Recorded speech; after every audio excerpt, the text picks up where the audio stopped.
les défis de l'éducation dans la province du Congo central. Je crois qu'en le suivant, chacun de nous se pose mille et une questions. C'est vrai, nous l'avons dit au début, que pour nous, ce qui est essentiel, c'est d'abord de voir la volonté qu'a le gouvernement provincial d'aller de l'avant. La province n'a certainement pas assez de ressources, mais lorsqu'on s'engage, malgré le peu de ressources qu'il y a, à promouvoir une action essentielle dans le secteur de l'éducation, c'est donc à consolider. Et l'éducation, c'est un droit. Pour y arriver, il faut consacrer les ressources. À la chute, l'intervenant précédent a montré comment 2017, 2018, 2020 ont été catastrophiques en réalité en matière d'allocation budgétaire, en matière de dépenses d'éducation. Nous allons maintenant essayer de voir quel est le profil. Ça, c'était le passé, c'est vrai. Mais nous sommes en 2023. Mais quel est aujourd'hui le profil du financement de l'éducation dans la province du Congo central pour nous rassurer que nous gardons le cap ou nous changeons de cap? Si nous gardons le cap, ça veut dire que nous voulons faire comme le passé, par le passé. Mais si nous voulons changer de cap, nous voulons donc changer les choses. Mais en fait, qu'est-ce qui arrive? Voilà. Notre présentation va s'articuler autour de 4-5 points, mais qui seront vite balayés. D'abord, l'identification des domaines prioritaires pour l'analyse et le contrôle budgétaire de l'éducation. Sur quoi doit-on vraiment se ressourcer, s'engager? Deuxièmement, le point de repère. Nous allons faire une petite comparaison sur les allocations budgétaires telles que c'est fait au niveau national pour voir quel comportement peut avoir la province, parce qu'on doit toujours avoir des référentiels. Donc, point de repère, revue de l'évolution de la part du budget d'éducation de 1980 à 2023 au niveau national. Comme repère. Troisièmement, le standard en matière de financement de l'éducation. En fait, oui, nous avons l'évolution, les repères au niveau national, mais il y a aussi des standards en ce qui concerne le financement de l'éducation. Qu'est-ce qu'au niveau des standards, on a décrit pour financer l'éducation au niveau d'un pays, au niveau d'une province?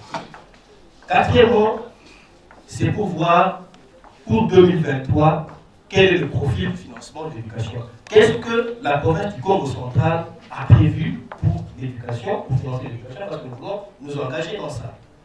Et cinquièmement, on va analyser justement ces interventions prévues par la province pour voir où nous allons. Et nous allons faire quelques constats majeurs par rapport à cela. Donc, voilà. Tout de suite, les domaines prioritaires. Quand on veut contrôler le budget ou on veut faire une analyse budgétaire, surtout dans le secteur de l'éducation, ce qui va nous intéresser, dans un premier temps, c'est quelle est la part que le gouvernement provincial donne à l'éducation pour son budget provincial. Deuxièmement, ça va être la taille même du budget. Parce qu'une chose est vraie, on donne que ce qu'on a. On donne que ce qu'on a et la part du budget augmente lorsque les recettes de la province aussi augmentent. Donc, même pour la société civile, des fois, nous ne faisons que réclamer, augmenter les dépenses, Mais nous ne faisons pas assez d'efforts pour soutenir les gouvernements, aussi bien au niveau national que provincial, dans l'augmentation des recettes. C'est aussi un aspect important parce que si nous voulons avoir assez de ressources pour les dépenses publiques, il faut aussi encourager les initiatives tendant à augmenter l'assiette fiscale pour que la taille même du budget augmente. Plus le budget augmente, plus on a plus de ressources également pour les secteurs publics. Donc, il ne s'agit pas seulement, et même un engagement que la société civile devrait prendre dans ce sens-là. Et lorsque l'on a parlé de la taille pour encourager le civisme fiscal, évidemment, il faut également regarder la pertinence du budget. Ça veut dire, ce que l'on reçoit, on met dans le secteur de l'éducation, c'est utilisé pour faire quoi? L'essentiel, en ce qui concerne, pour être pertinent dans l'utilisation des dépenses de l'éducation, eh bien, c'est réunir les besoins, plutôt rencontrer les besoins c'est que la population, les populations les plus éloignées, ceux qui sont les plus éloignés, les vulnérables demandent encore besoin. Et donc c'est pour ça qu'on fera attention beaucoup plus dans l'affectation des budgets, dans l'affectation des dépenses d'éducation pour rencontrer les besoins ayant trait à l'équité dans l'éducation. On fera attention pour, bien entendu, rencontrer les besoins ayant trait à l'amélioration de la qualité de l'éducation qui continue à se détériorer. On fera attention à la dépense que notre pays avait accordée jusqu'à 33% de son budget à l'éducation. Mais il vous rappellera que 82, c'était déjà le programme d'ajustement structurel avec le Fonds monétaire international qui a commencé. La chute de l'éducation a commencé là. 2082, directement en 2083, nous sommes descendus à 17%. L'année qui a suivi, 1984, on est descendu à 9%, 7%, 7%, jusqu'à atteindre 0,2% en 1981. C'était encore pire avec les années blanches et tout a été déclenché là. C'est la démarche de l'éducation qui a commencé. Déjà à partir de ce moment. C'est comme ça que lorsqu'on traite avec les institutions de Bretton Woods, il faut toujours faire attention en ce qui concerne les questions d'ajustement structurel, les dépenses publiques en matière d'éducation peuvent commencer à souffrir. Mais il y a eu aussi des moments d'embellie. Aujourd'hui, par exemple, nous remarquons qu'au niveau national, pour la prévision 2023, c'est 18,77. Prévision. Ça, c'est le niveau national. Ça veut dire que la part du budget national de l'éducation. Nous allons présenter ce code repère pour que la province ait au moins un exemple. Si au niveau national, on donne ça, eh bien, les standards. Quels sont les standards lorsque on veut donner des fonds dans différents secteurs? Pour l'éducation, les standards réclament que 1.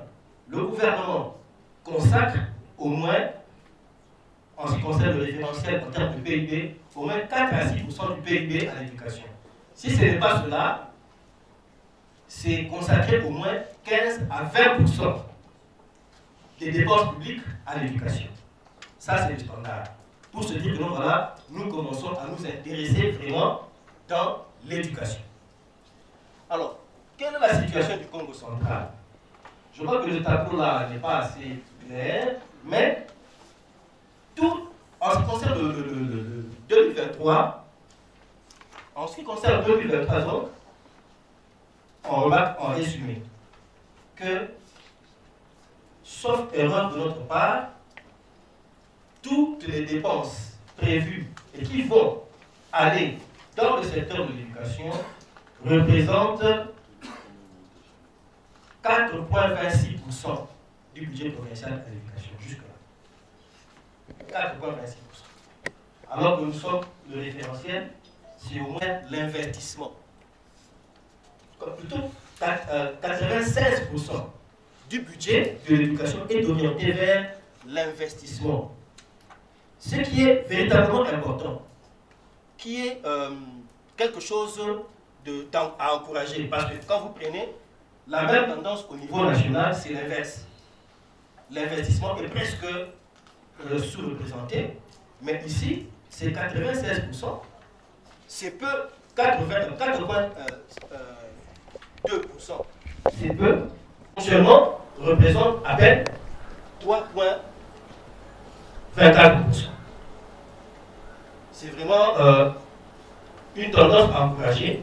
Ça veut dire que si on peut garder, vraiment à quelques exceptions près, si on peut garder cette tendance-là lorsque le budget arrivera à 20%, c'est qu'il y aura véritablement un vrai changement dans l'éducation en investissant dans ce qui est la qualité, ainsi de suite.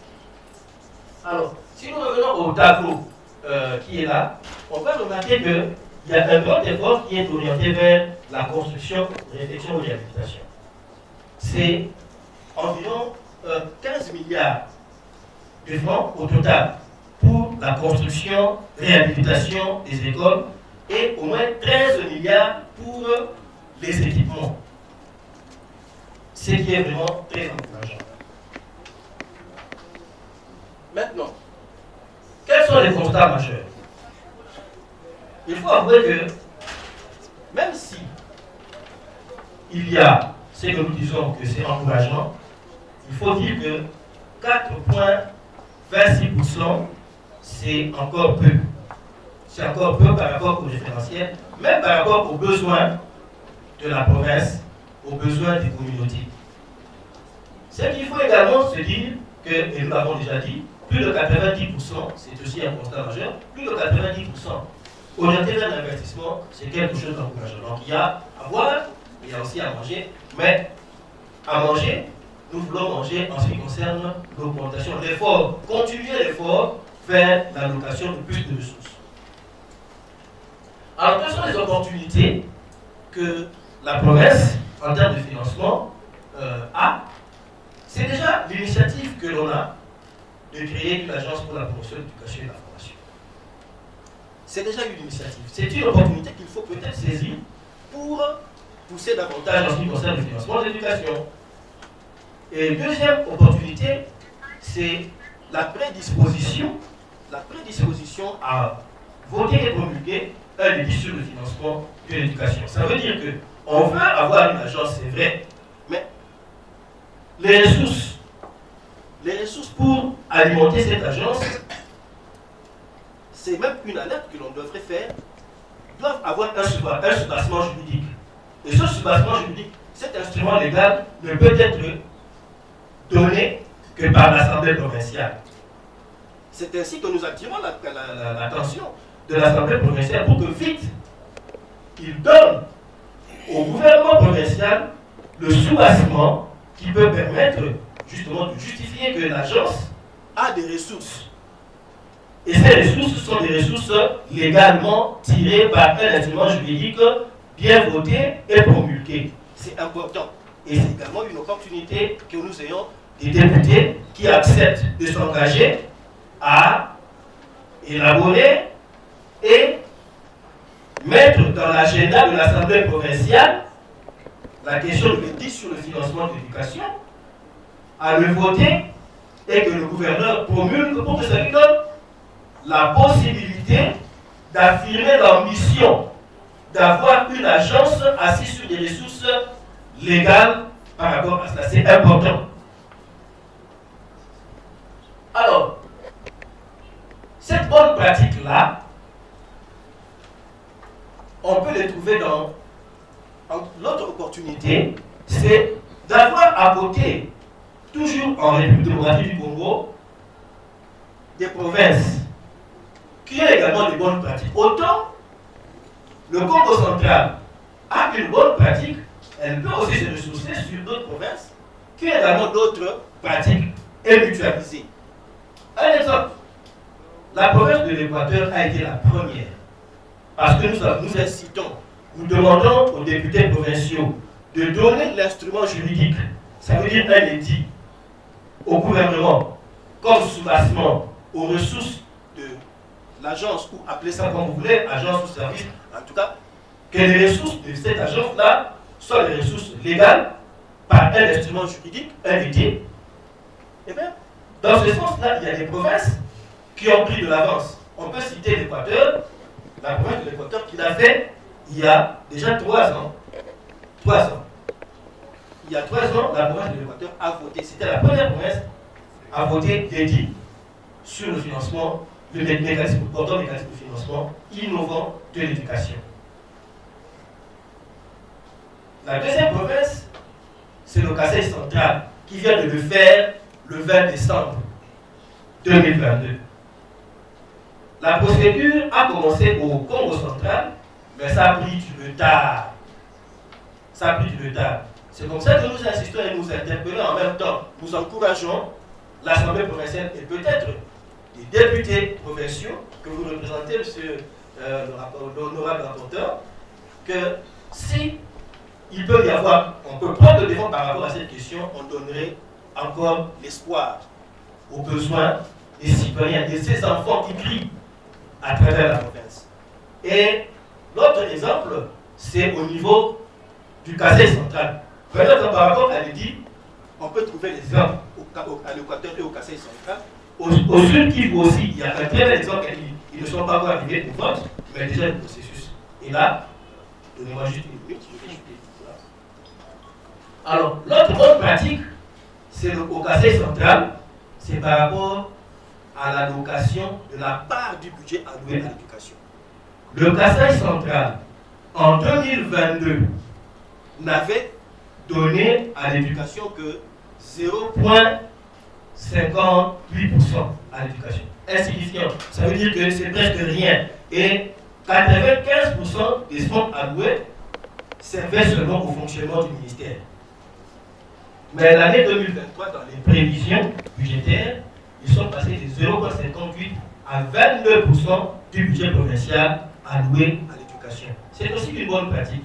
Maintenant, ce qui reste, c'est de traduire cette volonté-là qui est chiffrée dans les papiers en actes, effectivement, en termes de dépenses, effectivement, en matière d'éducation. Et donc, pour chuter, ce que nous pouvons demander, c'est de passer simplement de la parole à l'acte. Passer de la parole aux actes pour redorer l'image de l'éducation dans la province. On peut le faire, on peut passer à l'acte de deux manières. Premièrement, regardons, analysons très bien combien nous, Assemblée provinciale, nous donnons à l'éducation lorsque le budget atterrit chez nous. Avant de le voter, regardez, nous ne sommes qu'à 4,26% aujourd'hui pour 2023. Peut-être que des efforts méritent encore d'être faits pour l'année 2024 pour passer de 4 à 10, à 15, à 20. En tout cas, des efforts doivent être fournis dans ce sens. Deuxième, c'est innover à travers les ressources. Quelles sont, au niveau de la parafiscalité ou des quantités, dans certaines ressources que nous avons ici, qu'on connaît ici sur place, qu'est-ce qu'on peut donner pour suppléer? Parce que nous avons conscience que le financement traditionnel n'arrive pas à suffire. Mais au moyen de la parafiscalité, il y a moyen de collecter d'autres fonds pour pouvoir booster davantage. Pour continuer à rester champion dans le secteur de l'éducation, j'ai dit, et comme je suis de cette province-là, je dis toi, Sakisina. Merci.